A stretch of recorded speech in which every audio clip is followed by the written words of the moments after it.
Good evening, everyone. Continuing with 3 minutes of Tehillim, we are up to Perek Samach Dalid, Psalm 64.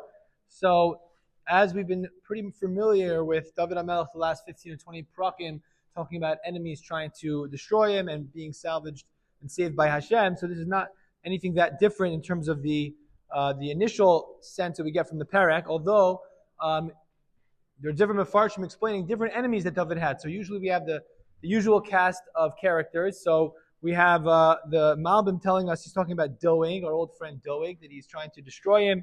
And then we have the Radak who tells us he's running away from Shaul.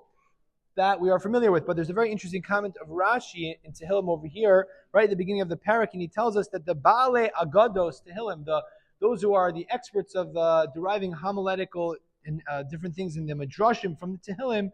So he tells us that actually this is a special Perek that David HaMelech wrote when he first saw in the Ruach HaKodesh with some divine providence. He was able to see what happened to Daniel in the future times, who actually was his descendant.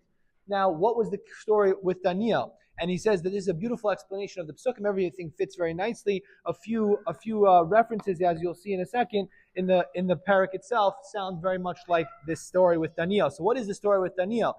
So if you look in Sefer Daniel, first of all, you'll notice that it's in Aramaic, so it's hard to make your way through it. But in Sefer Daniel, Perek Vav, we are told that Daniel is promoted by Daryavish as I think I'm pronouncing this right, a vizier, okay?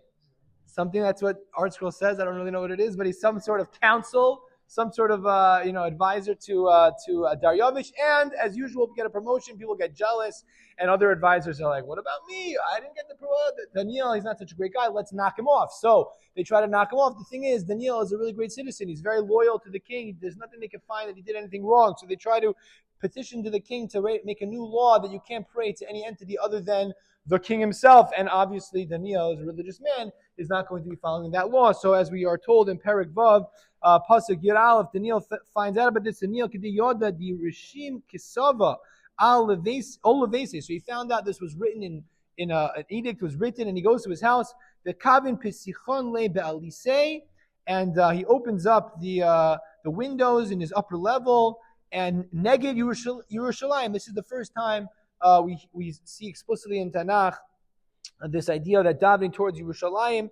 The Sifrei points out that this is a source for davening to Yerushalayim, and he says specifically, the Sifrei says, "V'zimnin telasa b'yomehu," that he davens 3 times a day, and the pasuk continues, he wasn't afraid at all. Just as he was davening to Hashem before, Daniel continued to daven to Hashem 3 times a day towards Yerushalayim.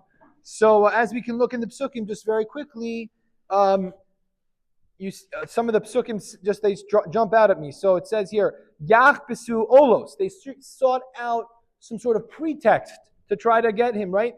Tamnu chefes michupas. They diligently, devise these strategies, these plans to get Daniel to get him to be to try to find a way to get him to the king to see that he wasn't really a loyal citizen. At the end of the day, because it was written, they put him in the lion's den. As you know, he escapes.